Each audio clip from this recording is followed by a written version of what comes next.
এইবাৰ ডক্টৰ হিমন্ত বিশ্ব শৰ্মাৰ নেতৃত্বত অসম চৰকাৰৰ গোটেই কাম কাজবোৰে অলপমান বেলেগ হৈছে। মন্ত্ৰীসভাৰ সম্প্ৰসাৰণো নিৰ্বাচনৰ এটা মাহৰ পিছত সম্পূৰ্ণ হৈছে। আচৰিত কথা, কোনো ধৰণৰ বাতৰি, কোনো ধৰণৰ ষ্টৰী, কোন নতুন মন্ত্ৰী হ'ব এটাও লিক নহ'ল। অৱশেষত মুখ্যমন্ত্ৰী ডক্টৰ হিমন্ত বিশ্ব শৰ্মাই নিজেই মন্ত্ৰীসভাৰ সম্প্ৰসাৰণৰ তথ্য সামাজিক মাধ্যমত অৱগত কৰিলে। এইবাৰ কিন্তু নিয়ম সলনি হ'ল। এইবাৰ চৰকাৰে আচৰিত ধৰণে কিছুমান নতুন কাম লোৱাৰ সিদ্ধান্ত লৈছে, কাম কৰাৰ ষ্টাইল সলোৱা কিছুমান সিদ্ধান্ত লৈছে।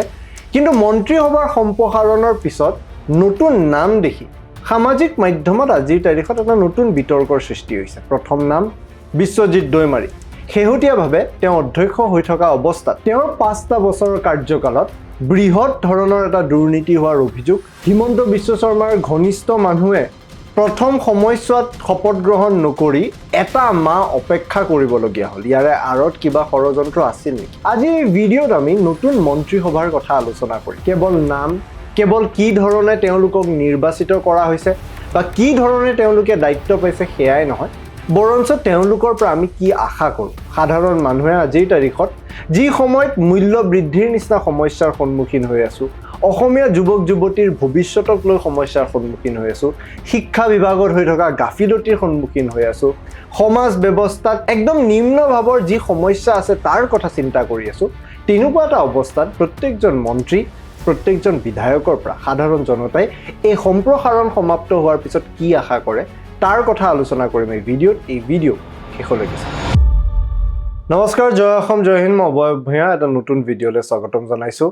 এই কথাটো বাৰে বাৰে কৈ বেয়া লাগে, কিন্তু আমাৰ টীমে জনাইছে যে আপোনালোকে আমাৰ চেনেলটো ছাবস্ক্ৰাইব নকৰে। ভিডিঅ'সমূহ চাই বহুতে কমেণ্টো কৰে, কিন্তু চেনেলটো ছাবস্ক্ৰাইব কৰিব পাহৰি যায়। আমি অনুৰোধ কৰিছোঁ আপোনালোকে যাতে আমাৰ চেনেলটো ছাবস্ক্ৰাইব কৰে, কাৰণ যেতিয়া আপোনালোকে আমাৰ চেনেলটো ছাবস্ক্ৰাইব কৰে আমি উৎসাহ পাওঁ আৰু অলপ কষ্ট কৰি নতুন ভিডিঅ' বনাবলৈ। এইবাৰ হিমন্ত বিশ্ব শৰ্মাৰ কাম কৰা ছিষ্টেমটো অলপ বেলেগ হৈছে। অলপ বেলেগ এইকাৰণে হৈছে কিয়নো 2021 চনত যেতিয়া প্ৰথমবাৰৰ বাবে মুখ্যমন্ত্ৰী হিচাপে শপত গ্ৰহণ তেওঁ কৰিছিল, তাৰ পিছতে দেখিছিলোঁ তেওঁৰ মন্ত্ৰীসভাৰ লগতে তেওঁৰ লগতে আচলতে প্ৰায় 11-12জন বিধায়কে মন্ত্ৰী হোৱা শপত গ্ৰহণ কৰিছিল।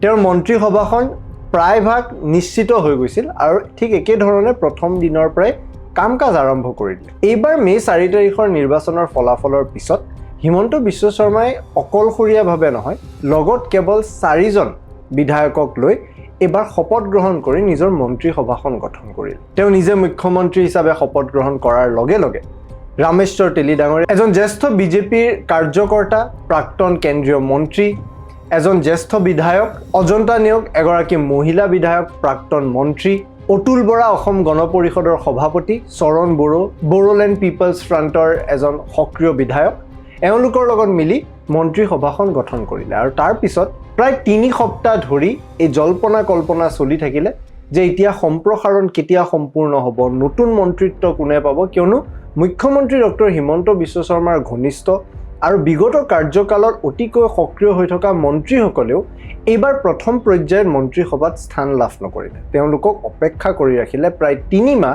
আৰু এই 3 মাহ কোনো ধৰণে তেওঁলোকক হয়তো মন্ত্ৰিত্বৰ আশাৰ কথা, মন্ত্ৰিত্বৰ কথা একো আলোচনাই নহয়।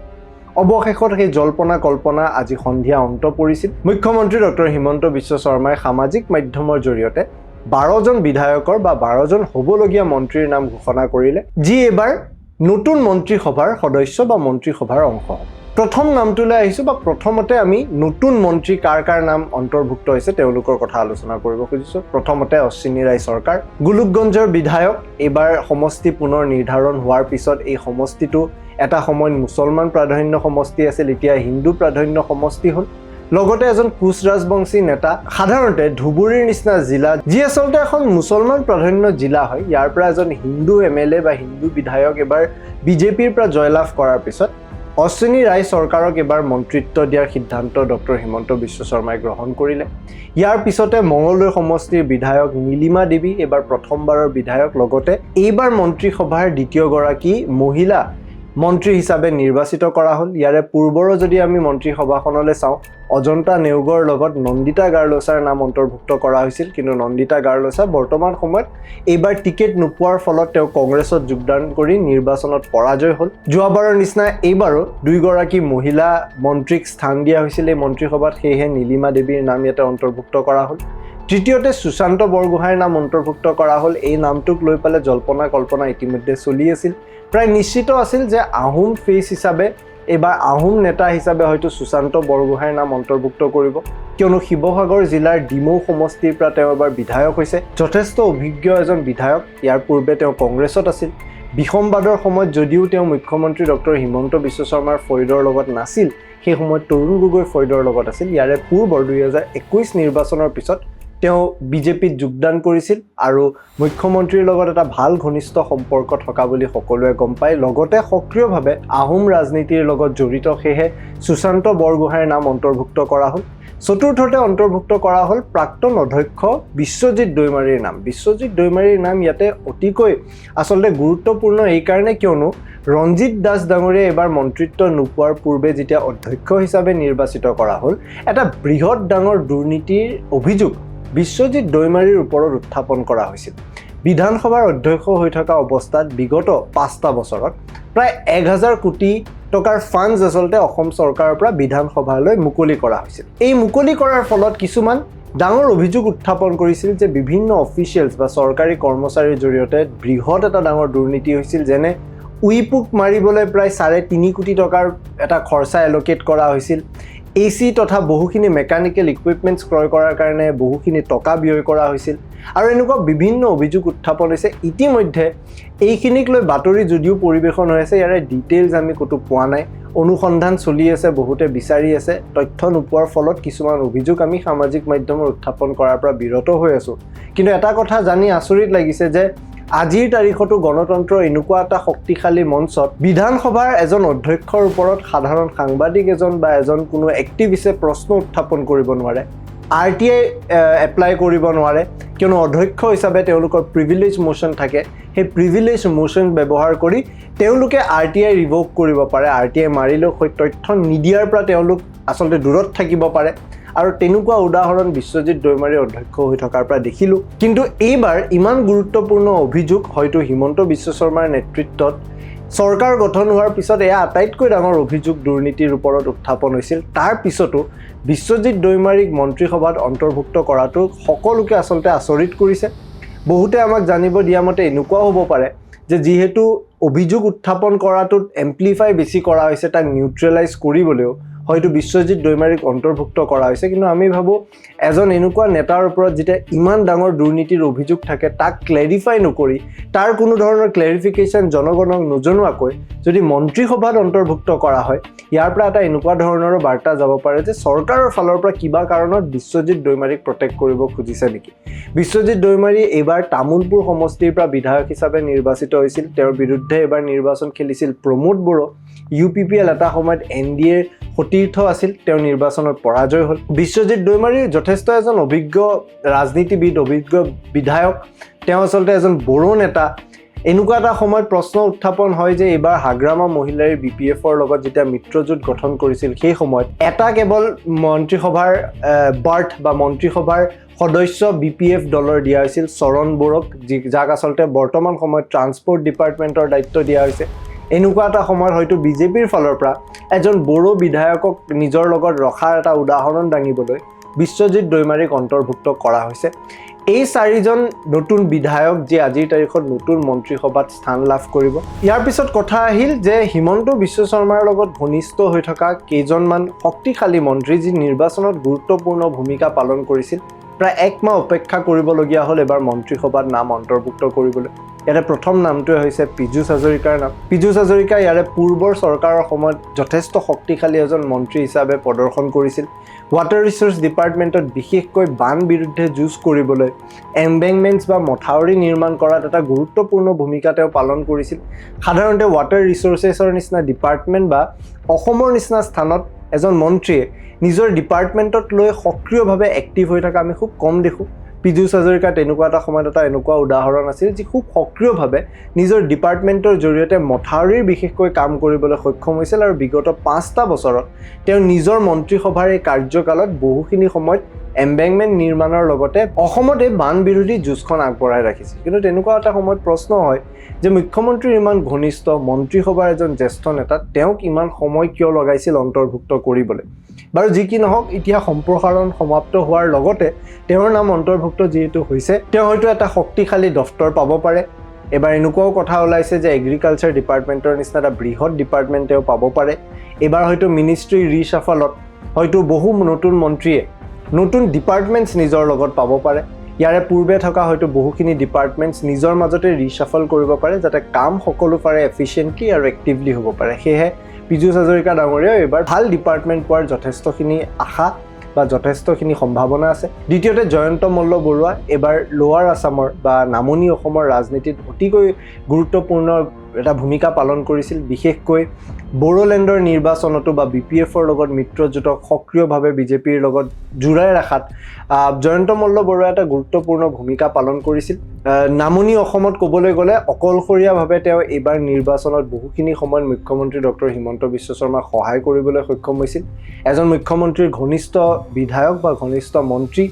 ইয়াৰে পূৰ্বে যেতিয়া 2021 চনত মন্ত্ৰীসভাই শপত গ্ৰহণ কৰিছিল, সেই সময়ত হিমন্ত বিশ্ব শৰ্মাৰ লগত যেতিয়া আন 12-11জন বিধায়ক আছিল, তাতে জয়ন্ত মল্ল বৰুৱা নাছিল।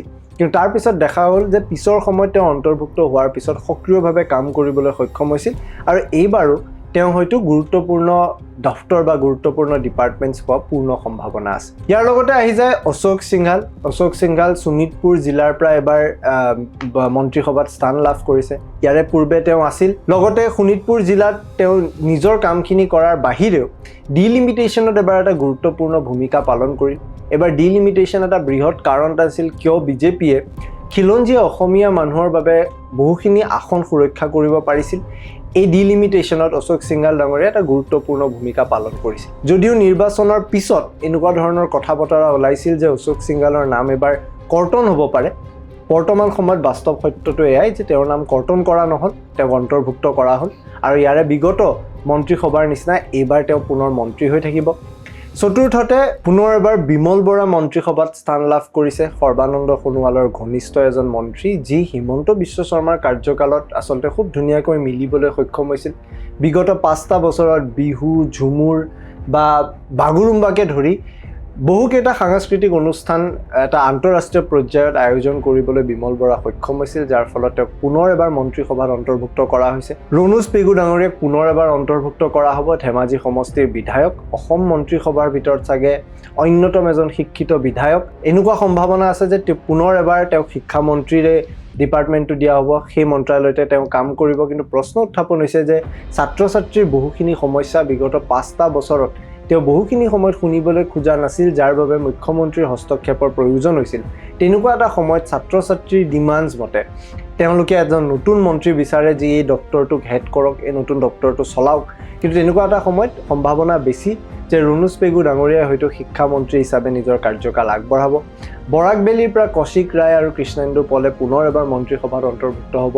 বঙালী আৰু হিন্দীভাষী লোকসকলৰ ভোট কনচলিডেট কৰিবলৈ এবাৰ নিৰ্বাচনত সক্ষম হৈছিল। লগতে বিগত মন্ত্ৰীসভাত যেতিয়া পিছৰ ফালে অৰ্থাৎ অন্তিম সময়খিনিত তেওঁলোকক অন্তৰ্ভুক্ত নতুনকৈ কৰা হৈছিল, কম সময়ৰ ভিতৰতে নিজৰ মন্ত্ৰীসভাৰ কাম কাজ ভালকৈ কৰিব পৰাৰ ফলত তেওঁলোকক মন্ত্ৰীসভাত অন্তৰ্ভুক্ত কৰা হৈছে। অসম গণ পৰিষদৰ কাৰণে ভাল খবৰ আহিল। প্ৰথমে এনেকুৱা ধৰণৰ কথা হৈছিল যে নিজৰ এলায়েন্স পাৰ্টনাৰ BPF আৰু AGPক বিজেপিয়ে কেৱল এখন আসন দিয়া হ'ব, যাৰ ফলত অতুল বৰাক মন্ত্ৰীসভাত অন্তৰ্ভুক্ত কৰা হ'ল আৰু BPFৰ পৰা চৰণ বৰক অন্তৰ্ভুক্ত কৰা হ'ল। কিন্তু এতিয়া নতুন খবৰ অনুসৰি এবাৰ মুখ্যমন্ত্ৰীয়ে ঘোষণা কৰিছে যে কেশৱ মহন্তকো এবাৰ মন্ত্ৰীসভাত অন্তৰ্ভুক্ত কৰা হ'ব। অতুল বৰা আৰু কেশৱ মহন্তৰ নেতৃত্বত আজিৰ তাৰিখত ক'বলৈ গ'লে AGPয়ে নিজকে জীয়াই ৰাখিব সক্ষম হৈছে। তেনেকুৱা এটা সময়ত কেশৱ মহন্তৰ হয়তো এয়া এটা অন্যতম সুবিধা। তেওঁ মন্ত্ৰীসভাত অন্তৰ্ভুক্ত হৈ নিজৰ পাৰ্টিক শক্তিশালী কৰিবলৈ, লগতে যি ধৰণে তেওঁ বিগত সময়ছোৱাত নিজৰ দপ্তৰত কাম কৰিছিল, পুনৰ এবাৰ সেই সুযোগটো পাব। অৰ্থাৎ ক'বলৈ গ'লে AGPৰ হৈ এবাৰ মন্ত্ৰীসভাত অতুল বৰা অকলশৰীয়া নহয়, কেশৱ মহন্ত লগত থাকিব। এই গোটেই তালিকা যদি মিলাওঁ, মুখ্যমন্ত্ৰীৰ লগতে প্ৰায় 17জন মন্ত্ৰীৰ লগত এবাৰ মন্ত্ৰীসভা গঠন কৰিব। তাৰ মানে 2টা বাৰ্থ এতিয়াও খালী আছে। অসমত 19 জন মন্ত্ৰী লৈ পালে এখন মন্ত্ৰীসভা নিৰ্মাণ কৰিব পাৰি। এই দুটা বাৰ্ড অতি কম সময়ৰ ভিতৰত হয়তো অন্তৰ্ভুক্ত নকৰে ইয়াতে নতুন মন্ত্ৰী, কিন্তু এনেকুৱা ধৰণৰ আশংকা আছে যে 1-1.5 বছৰ পিছত পুনৰ ৰিচাফল হ'ব পাৰে। ইয়াৰে মূল কাৰণটো হৈছে এইবাৰ বিজেপিয়ে যেতিয়া 102খন আসন লাভ কৰিলে তাৰ পিছতে এটা এনেকুৱা ধৰণৰ বাৰ্তা গুচি গৈছিল যে বিজেপিৰ লগত বা NDAৰ লগত ইমান অপশ্যনছ আছে যাৰ পৰা আচলতে তেওঁলোকে নতুন মন্ত্ৰী এজন নিৰ্বাচিত কৰিব পাৰে। এই নিৰ্ণয় লোৱা মূল কাৰণ কিমান মাৰ্জিনত জয়লাভ কৰিছে সেয়াও নহয়, এই সিদ্ধান্ত লোৱা মূল কাৰণ কোনখন জিলাৰ পৰা আহিছে সেয়াও নহয়। ইয়াৰ মূল কাৰণটো হৈছে যে দুৰ্নীতি কম কৰি ৰাইজৰ কাৰণে কোনে কিমান কাম কৰিব পাৰিছে। এবাৰ মুখ্যমন্ত্ৰী ডক্টৰ হিমন্ত বিশ্ব শৰ্মাৰ পৰাও সূত্ৰ অনুসৰি প্ৰত্যেকজন বিধায়কলৈ এই বাৰ্তাটো দিয়া গৈছে যে প্ৰত্যেক বিধায়কে নিজৰ সমষ্টিত প্ৰথমে কাম কৰিব লাগিব। এবাৰ নিৰ্বাচনত 102 আসন পোৱা মানে এটা কথা আমি বুজিব পাৰোঁ যে এয়া বিজেপিৰ কাৰণে এটা পিক। ইয়াৰ পিছত হয়তো আমি ডাউনফল দেখা পাব পাৰোঁ, কিয়নো 15টা বছৰ সম্পূৰ্ণ হোৱাৰ পিছত সাধাৰণতে এটা পাৰ্টীয়ে চৰকাৰ চলাই থাকিলে প্ৰতিষ্ঠান বিৰোধী ঢৌ এটা উত্থাপন কৰা হয় বা সেই ঢৌৰ আৰম্ভণি 102 জন বিধায়কৰ মাজত যদি প্ৰত্যেকজন বিধায়কে নিজৰ সমষ্টিত কাম নকৰে, ইয়াৰে পিছৰ নিৰ্বাচনত বা ইয়াতে হ'বলগীয়া নিৰ্বাচনত হয়তো ইয়াক লৈ তেওঁলোকে প্ৰত্যাহ্বানৰ সন্মুখীন হ'ব। সেয়েহে মুখ্যমন্ত্ৰীৰ ফালৰ পৰা স্পষ্টকৈ কোৱা হৈছিল কোনে মন্ত্ৰিত্ব পাব কোনে মন্ত্ৰিত্ব নাপায় সেয়া পিছৰ কথা, কিন্তু প্ৰত্যেকজন বিধায়কে নিজৰ সমষ্টিত কাম কৰিব লাগিব, সমষ্টিৰ সমস্যাসমূহ সমাধান কৰিব লাগিব আৰু তেনেকৈ নিজৰ পাৰ্টীৰ ভৱিষ্যতটো তেওঁলোকে নিজে শক্তিশালী কৰিব লাগিব। আজি এনেকুৱাও ঘটনা সংঘটিত হৈছে যে এজন বিধায়কৰ ঘৰত প্ৰায় 2-3 হাজাৰ তেওঁৰ সমৰ্থক আহি উপস্থিত হৈ গৈছিল যে তেওঁ এবাৰ মন্ত্ৰীসভাত স্থান লাভ কৰিব, কিন্তু তেওঁৰ নাম ঘোষণা কৰা নহ'ল। মিডিয়াত তেওঁৰ নাম বহুখিনি সময়ত আলোচনা হৈ আছিল, কিন্তু তেওঁক আচলতে এইবাৰ মন্ত্ৰীসভাত অন্তৰ্ভুক্ত কৰা নহ'ল। কিন্তু এনেকুৱা সম্ভাৱনা আছে 1-1.5 বছৰৰ ভিতৰত হয়তো তেওঁক মন্ত্ৰীসভাত অন্তৰ্ভুক্ত কৰা হ'ব। আন এজন আহোম নেতাক হয়তো অন্তৰ্ভুক্ত কৰা হ'ব, আন এজন চাহ জনগোষ্ঠীয় লোকক অন্তৰ্ভুক্ত কৰা হ'ব। ইয়াতে হয়তো পল্লৱ লোচন দাসকে ধৰি ৰূপেশ গোৱালাৰ নাম আমি তেতিয়া শুনিব পাৰোঁ, বলিন চেতিয়াক হয়তো অন্তৰ্ভুক্ত কৰিব পাৰে। এনেকৈ আৰু বহু আশংকা আছে যি হয়তো অনাগত 1-1.5 বছৰত আমি দেখিব পাৰিম। কিন্তু প্ৰশ্নটো হৈছে মন্ত্ৰীসভা সম্প্ৰসাৰণ হোৱাৰ পিছতে আমি প্ৰকৃততে ক'ব পাৰিম নেকি এই কেবিনেটখন আজিৰ তাৰিখত এটা ডাইনামিক কেবিনেট হৈছে। ইতিমধ্যে প্ৰত্যেকজন বিধায়কে নিজৰ সমষ্টিত কাম কৰা আৰম্ভ কৰিলে। ইয়াৰে মাজত যথেষ্টখিনি এবাৰ নতুন বিধায়ক যি প্ৰথমবাৰৰ বাবে নিৰ্বাচিত হৈছে এজন বিধায়ক হিচাপে। লগতে সাধাৰণ মানুহৰ সমস্যাও তেনেকৈয়ে আৰম্ভ হৈছে। যুদ্ধৰ কাৰণে হোৱা ইনফ্লেশ্যনে হওক, মূল্য বৃদ্ধিয়ে হওক বা সমান্তৰালভাৱে যি ধৰণে বিগত 10-15 বছৰ ধৰি অসমত মূল্য বৃদ্ধিৰ সমস্যা হৈ আছে, সাধাৰণ মানুহে ইয়াক লৈ ডাঙৰ হতাশাত ভুগিছে। মানুহৰ ইনকাম নাইকিয়া হৈছে কিন্তু খৰচ বাঢ়ি গৈছে, মানুহৰ খৰচ বাঢ়ি গৈছে কিন্তু চাকৰিৰ আকাল হৈছে। বহুখিনি সমষ্টিৰ বিধায়কে আজিৰ তাৰিখত কাম কৰিছে যদিও সংস্থাপনৰ সন্দৰ্ভত কাম কৰিব পৰা নাই, শিক্ষাৰ সন্দৰ্ভত কাম কৰিব পৰা নাই আৰু কথাখিনি গৈ থৈ মূলতঃ এটা চেণ্ট্ৰেল পইণ্টত আহে য'ত মুখ্যমন্ত্ৰী নিজে হস্তক্ষেপ নকৰালৈকে এটা ডিপাৰ্টমেণ্টত কাম আগনাবাঢ়ে। ইয়াৰে উদাহৰণ আমি যুৱ প্ৰজন্মৰ উদাহৰণে যদি দিওঁ শিক্ষা বিভাগত দেখা পাওঁ।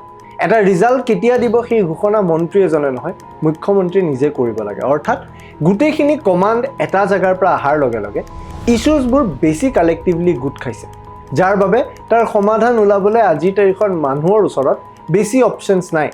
102 জন বিধায়ক আছে যদিও সমস্যাৰ সমাধান আমি এজন বিধায়ক অৰ্থাৎ অসমৰ মুখ্যমন্ত্ৰীজনৰ কাষতে পাইছোঁ। যদি এনেকুৱা ধৰণে কাম কাজ চলি থাকে তে সাধাৰণ জনগণৰ সমস্যা গোট খাই সমস্যা ইমান বৃদ্ধি হৈ যাব যে এজন মানুহে তাক সমাধান ওলোৱাটো অসম্ভৱ হৈ যাব। সেয়েহে এই মন্ত্ৰীসভাৰ ওপৰত এবাৰ গুৰুত্বপূৰ্ণ দায়িত্ব এয়া হ'ব যে মুখ্যমন্ত্ৰী হিমন্ত বিশ্ব শৰ্মাই কাম কাজ কৰাৰ লগতে কি ধৰণে নিজকে স্বাৱলম্বী কৰি পালে এইবাৰ জনগণৰ সমস্যা তেওঁলোকে এজন মন্ত্ৰী হিচাপে দায়িত্ব লৈ কেনেকৈ তাৰ সমাধান ওলাব পাৰে।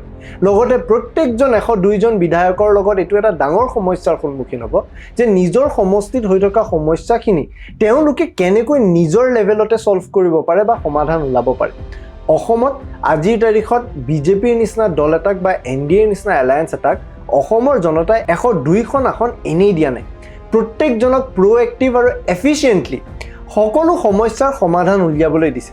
যদি 102 জন বিধায়ক থকাৰ পিছত 17 জনীয়া মন্ত্ৰীসভা থকাৰ পিছত আমি যদি সমস্যাৰ সমাধান এজন মুখ্যমন্ত্ৰীৰ পৰা আশংকা কৰোঁ তে সঁচাই তেতিয়া আমি প্ৰশ্ন কৰিবলৈ বাধ্য হ'ম যে এই মন্ত্ৰীসভা সঁচাই ডাইনামিক নহয় চাগে।